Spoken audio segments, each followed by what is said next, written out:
मेरे दीनगढ़ शॉप है जी, बहादुर cement agency के नाम से। वहाँ पे 20 तारीख को 7:08 पर 5 डकैत आए थे। उन्होंने डकैती की 2,35,000 की। और पुलिस ने 6 दिन बाद में बंदे भी चिन्हित कर लिए, भी ये बंदे हैं, हमारे को बता भी दिया। लेकिन 1 महीना होने को आ गया, अभी तक संग्रिया पुलिस द्वारा कुछ भी कार्रवाई नहीं की गई है। इसी संबंध में आज हम ये पीड़ा लेके सभी व्यापारी मेरे भाई सारे साथ में इकट्ठे होके हम यहाँ एसपी साहब से मिलने के लिए आए हैं, अपने पीड़ा बताने के लिए आए हैं। अभी संग्रिया पुलिस कुछ नहीं कर रही, आरोपी चिन्हित हो गए हैं, उसके बावजूद गिरफ्तारी नहीं हो रही है, तो बरामदगी नहीं हो रही है। हमें डर भी रहता है कि आगे कोई और ऐसी वारदात ना हो जाए।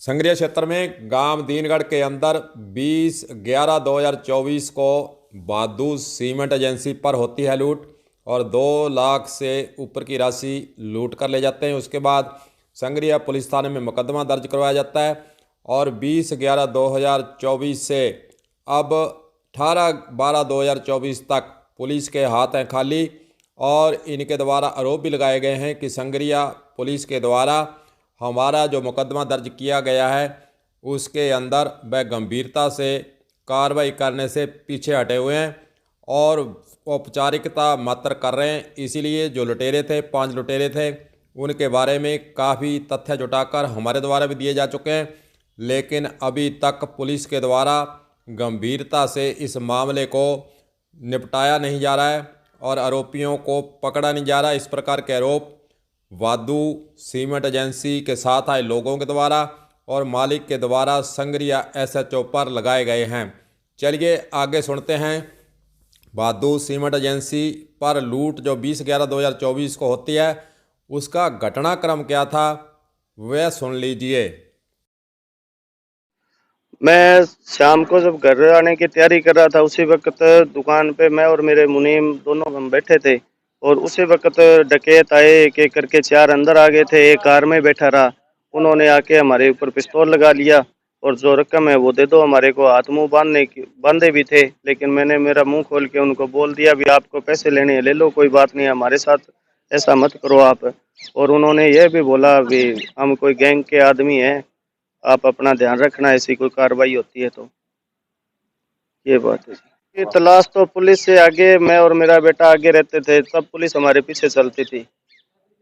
कहते हैं पुलिस साथ रहती है, पुलिस साथ जरूर रहती थी, लेकिन हम उनसे आगे उनको उठाते लेके जाते चलते फिर होती थी जी। एक बार खुद सीसीटीवी कैमरे ट्रैक बनाए हमने, देखा तो बंदे तो उन्होंने चिन्हित कर लिए, लेकिन अभी तक कोई कार्रवाई नहीं हो रही है। बस इसी शक में हम भी, ये क्या हो रहा है पता नहीं, संग्रिया पुलिस कुछ कार्रवाई नहीं कर रही।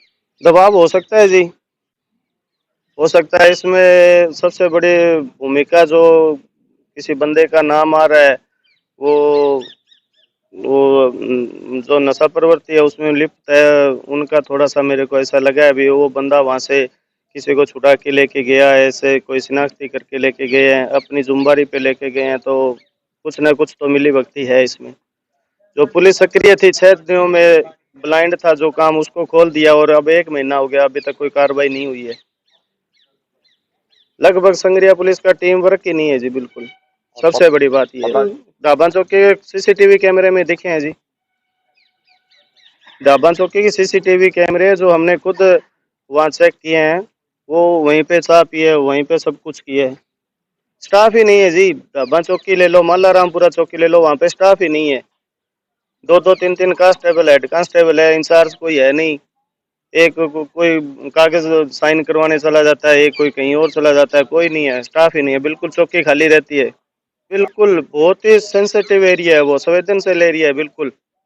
और वो स्टाफ है नहीं वहाँ पे, इंचार्ज नाम की कोई चीज नहीं है वहाँ पे, क्या माने उनको।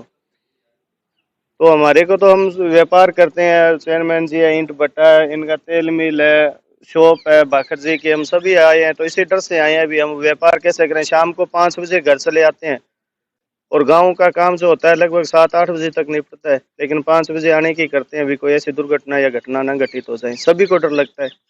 आज तो इस लेवल पे हम एसपी साहब को बताने या अपनी पीड़ा समझाने के लिए आए हैं। अगर यहाँ से भी कोई नहीं होती है तो फिर वहाँ देखेंगे, हमको धरना प्रदर्शन करें या कुछ करें, वो तो करना ही पड़ेगा जी, इलाज नहीं है ऐसा।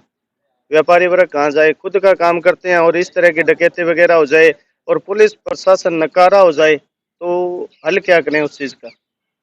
सबसे बड़ी बात तो ये है।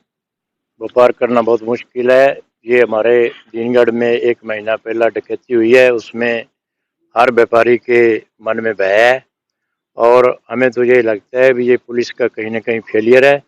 पुलिस का पूरा स्टाफ नहीं है और आज हम एसपी साहब को इसके बारे में ज्ञापन देने आए हैं कि हमारे को बाबू जी को न्याय मिले और पुलिस को स्पेशल टीम लगा के इस चोरी को सामने उजागर किया जाए।